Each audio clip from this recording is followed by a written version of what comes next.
కేటీఆర్ గారు ఈరోజు హైదరాబాద్ నగరంలో ఎక్కడో మీరు మళ్ళీ తొడలు కొడుతూ నేను ఈ బూత్లో నిన్నటి మొన్నటి జరిగినటువంటి చర్చలో నేను భాగస్వామ్యం కాలేదు, నేను కూడా బూతులు మాట్లాడాలి, నేను కూడా పంచులు కొట్టాలి అన్న ఉద్దేశంతో ఇవాళ ఎక్కడో ఒక మీటింగ్ పెట్టి ఆ మీటింగ్ సందర్భం ఏందో కానీ ఒక సందర్భం అయితే పెట్టుకున్నాం, ఒక ఇష్యూ అయితే పెట్టుకున్నాం. ఏంది?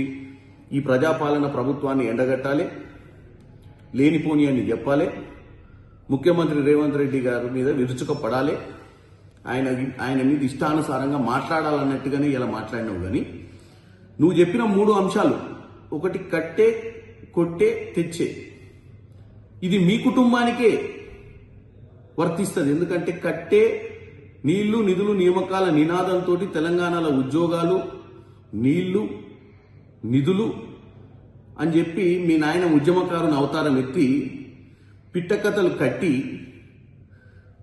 రాష్ట్రంలో ముఖ్యమంత్రి అధికారాన్ని కొట్టి రాష్ట్రంలో ఉన్నటువంటి మిగులు రాష్ట్రాన్ని అప్పుల రాష్ట్ర దిశగా తోసి మీ ఇంటికి తీసుకుపోయా అంటే తెచ్చే.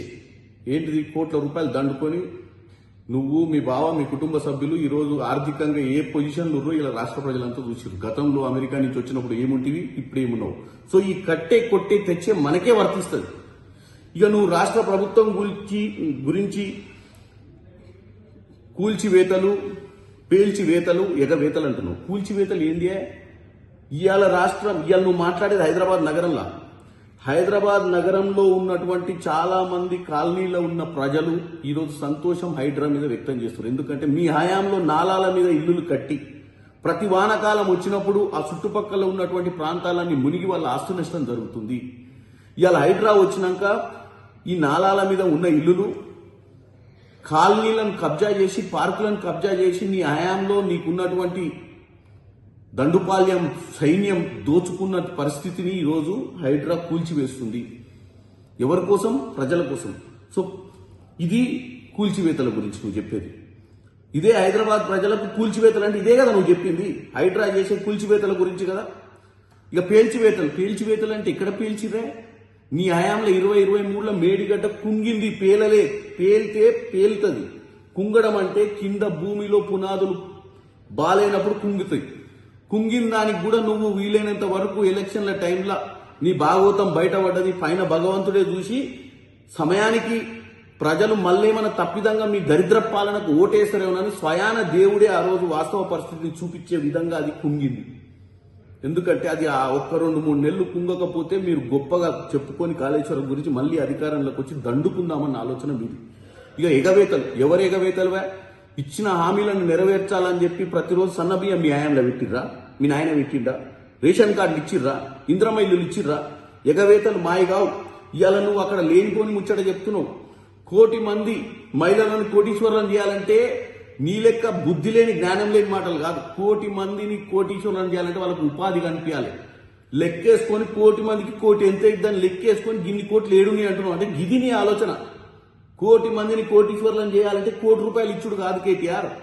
1 కోటి మందిని కోటీశ్వరులు ఇవ్వాలంటే ఇట్లా తెలంగాణ రైజింగ్ సమిట్లు పెట్టి అవి పెట్టి ఉద్యోగ అవకాశాలు క్రియేట్ చేసి మహిళలను వాళ్ళ కాళ్ళ మీద వాళ్ళు నిలబడేటట్టు ఉపాధి కల్పించాలన్న ఆలోచన ఈరోజు రేవంత్ రెడ్డి గారు చేస్తున్నారు. దాన్ని కూడా నువ్వు తప్పుగా చూపించి 1 కోటి మహిళలను కోటీశ్వరులు ఎట్లా చేస్తావు? బస్తీ మీద సవాల్ అన్నాడు రేవంత్ రెడ్డి గారు 23 కంటే ముందే. ఆయన మెరిట్ కోటాలో వచ్చిండు.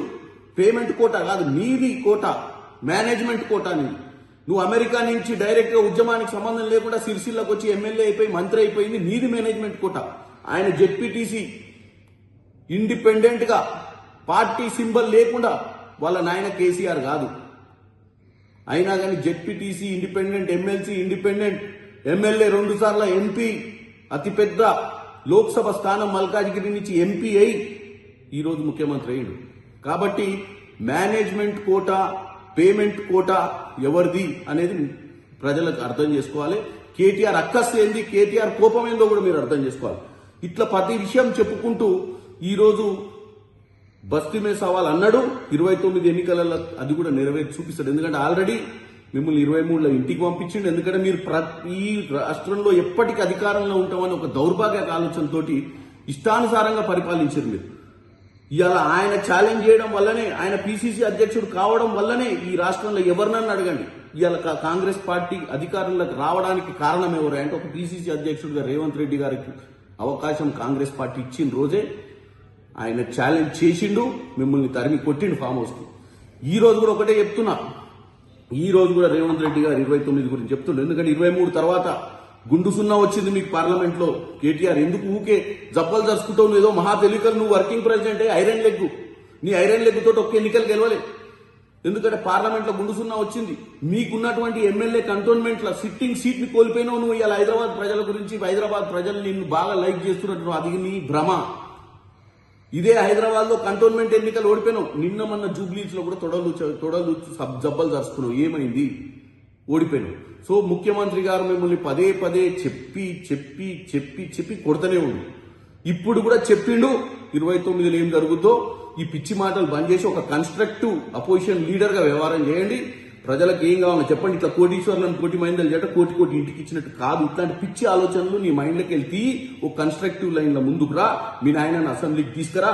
మీ నాయన అసెంబ్లీ వచ్చే ఓపిక లేకపోతే అపోజిషన్ పార్టీ లీడర్ స్టేటస్ తీసుకొని నువ్వేమైనా కన్స్ట్రక్టివ్ గా మాట్లాడే ప్రయత్నం చెయ్యి.